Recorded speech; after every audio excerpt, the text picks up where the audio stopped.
नमस्कार साथियों, आज हमारा विषय है हिंदी व्याकरण के अंतर्गत वर्ण विचार।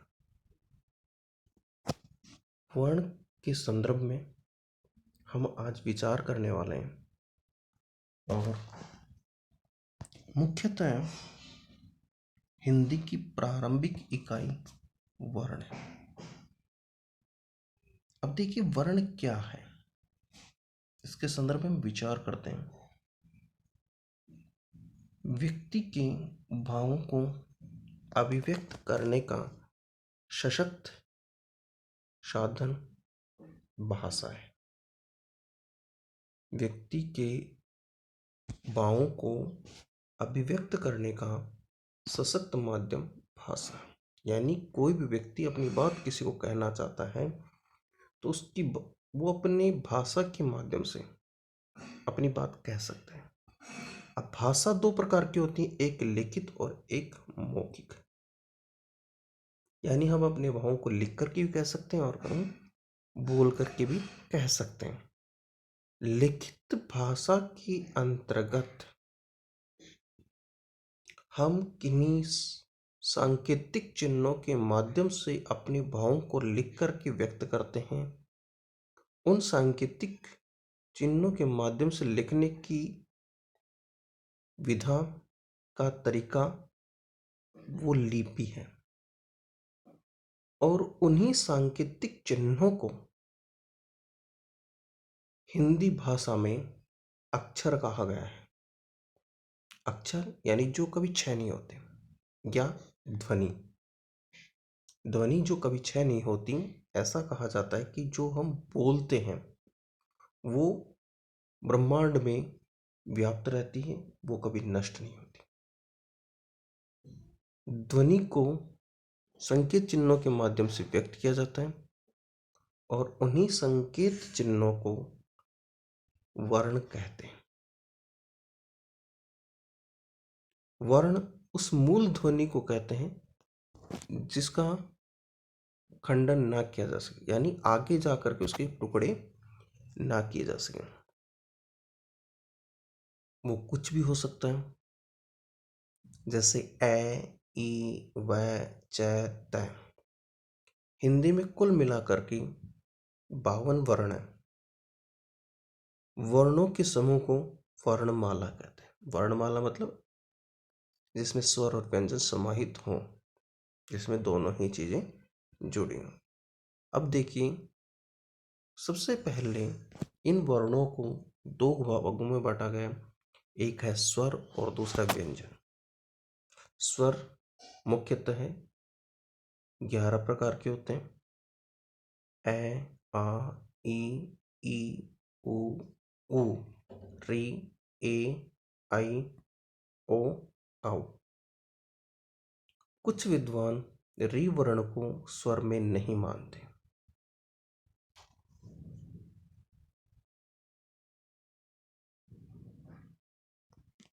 और उसके बाद दूसरे जो वर्ण आते हैं वो है व्यंजन। व्यंजन में एक सूत्र है, कादयो मौषानाम स्पर्शः। कैसे लेकर के मैं तक के वर्ण को स्पर्श कहा गया और यही व्यंजन के 25 व्यंजन है। इनकी संख्या 25 बताई गई।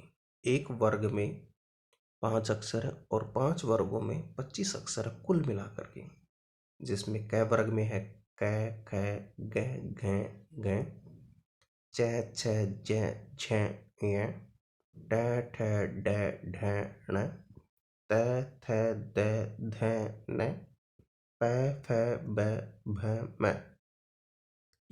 इसके अलावा इन 25 वर्णों के अलावा 4 वर्ण और हैं जिनको अंतस्थ कहा जाता है, य, र, ल और व। उसके बाद 4 वर्ण और हैं जो उष्ण हैं। जब हम उन वर्णों को बोलते हैं तो हमारे बोलते समय ऊष्मा निकलती। ऊष्मा का मतलब गर्मी का एहसास होता है, जिसमें है श, श, स, है। संयुक्त वर्ण 4 हैं, छ, क्ष। छ नहीं है, क्ष, त्र, गै, स्र। और द्विगुण व्यंजन है जिनको दो जगह बोला जाता है, जिसको ड और ढ। अब इनके अलावा दो वर्ण और हैं, अनुस्वार और विसर्ग। यानी किसी अक्षर के ऊपर एक बिंदी लगा दी जाती है, वो अनुस्वार है, और अगर उसके साइड में, बगल में बिंदी लगा दी जाए, उसको विसर्ग कहते हैं। वर्ण विचार के बाद में, स्वर उन वर्णों को कहते हैं जिनका उच्चारण बिना अवरोध के या विघ्न बाधा के हो।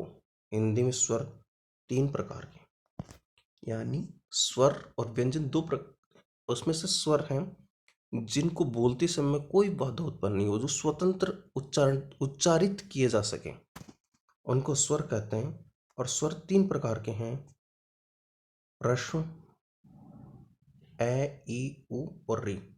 री को नहीं गिना जाता तो इसको हटा भी सकते हो आप। दीर्घ आ, बड़ी ई और बड़ा ऊ। संयुक्त वर्ण ए, आई, ओ, औ। क्योंकि इनका जब आप निर्माण करोगे तो ए बनता है ए प्लस ई से, और ओ बनता है ए प्लस ऊ से। आई बनता है ए प्लस ए से, और ओ बनता है ए प्लस औ से। औ वृद्धि हो जाती है। इस प्रकार से ये संयुक्त वर्ण गिने जाते हैं। अनुनासिक, निरनुनासिक, अनुनासिक, अननुनासिक, बहुत सारे ऐसे शब्द हैं। नासिक शब्द का तात्पर्य नाक से है। अनु यानी सहित, यानी नाक के सहित जिनका उच्चारण होता है उनको अनुनासिक कहा जाता है। ऐसे स्वरों का उच्चारण मुंह और नाक से होता है, उच्चारण में लघुता रहती है, इसलिए इनको अनुनासिक कहते हैं। अनुस्वार, अनुस्वार यह स्वर के बाद आने वाला व्यंजन है जिनकी ध्वनि नाक से निकलती है। स्वर के बाद, जैसे हम बोलते हैं मैं, अहम, अहम में जो मैं है वो कई बार अनुस्वार भी होता है। है में उसमें व्यंजन है, और व्यंजन की जो है उसकी ध्वनि नाक से निकलती है, इसलिए इनको अनुस्वार कहते। निरअनुनासिक, केवल मुंह से बोले जाने वाले सस्वर वर्णों को निरअनुनासिक, निर यानी नहीं, नासिक, अनुनासिक यानी नासिका से युक्त वर्ण। जिन वर्णों का उच्चारण करते समय ध्वनि नाक से नहीं आती है, नाक को स्पर्श नहीं करती, वे निरअनुनासिक हैं। उसके बाद आता है विसर्ग, यानी साइड में। है एक ऐसा वर्ण है जिसको कई बार वर्ण का उच्चारण करते समय विसर्ग कहलाता है।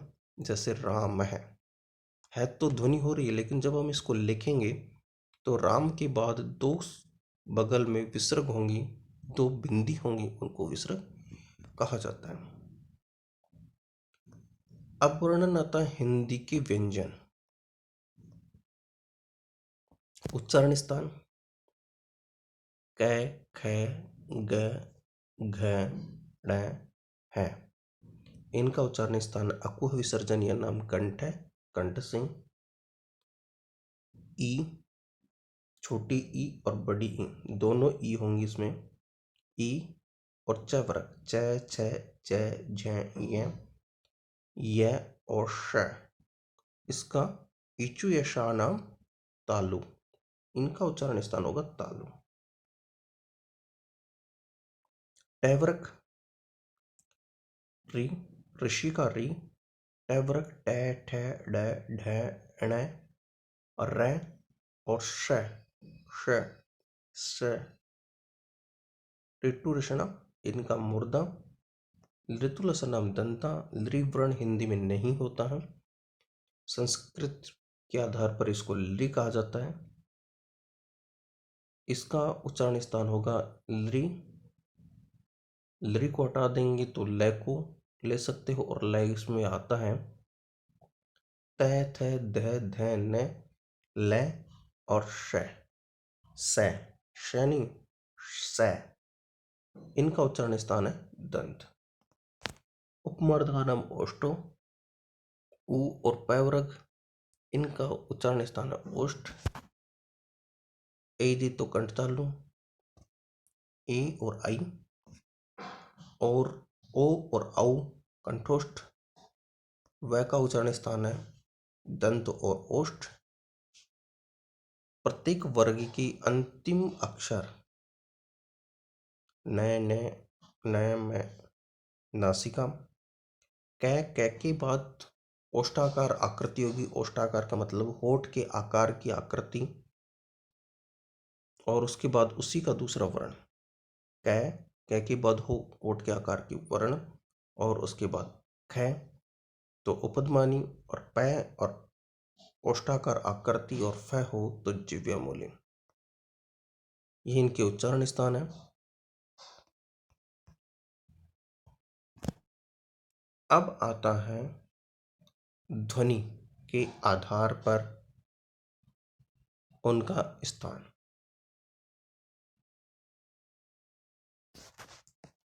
अल्प प्राण जिनमें आवाज कम निकलती, हवा कम निकलती। प्राण का मतलब वायु से है, और अल्प का मतलब कम। जहां पर कम वायु निकलती हो वो अल्प प्राण, और जहां पर ज्यादा वायु बोलते समय ज्यादा वायु निकलती हो वो महाप्राण। तो अल्प प्राण देख लीजिए, जिनके उच्चारण में श्वास पूर्ण रूप से अल्प मात्रा में निकले और है जैसी ध्वनि ना हो। जब हम बोलें जैसे कै में है नहीं है, इसलिए अल्प प्राण। और अगर ख बोलें ख, तो है की ध्वनि निकलती है, तो हम इसको कह सकते हैं कि ये महाप्राण है। और अगर इसको वैसे देखना चाहें तो 1, 3 और 5 प्रत्येक वर्ग का पहला, तीसरा और पांचवा वर्ण अल्प प्राण में आते हैं, और उनके साथ साथ य, र, ल और व 4 वर्ण। ये अगर आप कहें तो 5 × 15 + 4 19 वर्ण जो होते हैं वो अल्प प्राण में आते हैं। इसी प्रकार महाप्राण में क्या है, जब हम बोलेंगे तो वायु का जो प्रेशर है या वायु की जो मात्रा श्वास के साथ निकलेगी वो दुगनी होगी अल्प प्राण की तुलना में, और बोलते समय है का उच्चारण होगा। जैसे ख, फिर ग में नहीं होता, फिर घ।